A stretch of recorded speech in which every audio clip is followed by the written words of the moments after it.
Hello everyone. மாமன்னன் வடிவேலுவின் அடுத்த lineup. மனவேதனைக்கு மருந்து போட்ட சுந்தர்சி. வாங்க என்னட்ட பார்க்கலாம். வடிவேலு அரசியல் மேடையில் கால் வைத்ததிலிருந்து சினிமா கெரியர் அவருக்கு பெரிய அடியாக அமைந்தது. இப்பொழுது அதிலிருந்து கொஞ்சம் கொஞ்சமாக வெளிவந்து விட்டார். மீண்டும் சினிமாவில் நடிக்க தொடங்கி விட்டார். அடுத்தடுத்த அவர் கையில் 4-5 படங்கள் இருக்கிறது. உதயநிதியுடன் இணைந்து அவர் நடித்த படம் மாமன்னன்.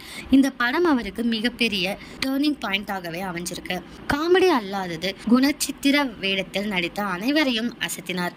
இந்த கதாபாத்திரம் வடிவேல் தான் பண்ண வேண்டும் என மாரி செல்வராஜ் கேட்டுக்கொண்டதற்கு இணங்க உதயநிதி வடிவேலுவிடம் பேசி நடிக்க வச்சாங்களாம். மாமன்னன் படத்துக்கு பிறகு அவருக்கு சரியாக பட வாய்ப்புகள் அமையவில்லை.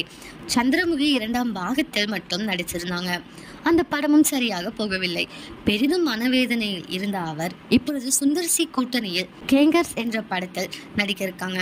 இந்த படத்தில் வடிவேலு 4 கெட்டப்பில் தோன்றுகிறாராம். மீண்டும் அவரது நகைச்சுவை இந்த படத்தில் பெரிதும் பேசப்படும் என்கிறார்கள். இது போக வடிவேலு கைவசம் 4 படங்களை வைத்திருக்கிறாராம். ஏற்கனவே மாரிசன் என்ற படத்தில் நடிச்சு கொண்டிருக்காங்க.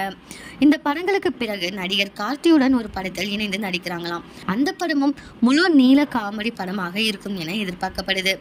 டானாக்காரன் படத்தின் இயக்குனர் தமிழ் இயக்க போகும் இந்த படம் அடுத்த மாதம் ஷூட்டிங் ஆரம்பிக்கிறதாம். வடிவேலுவின் இந்த கம்பேக் பத்தி நீங்க என்ன நினைக்கிறீங்க அப்படிங்கறத கமெண்ட்ல சொல்லுங்க.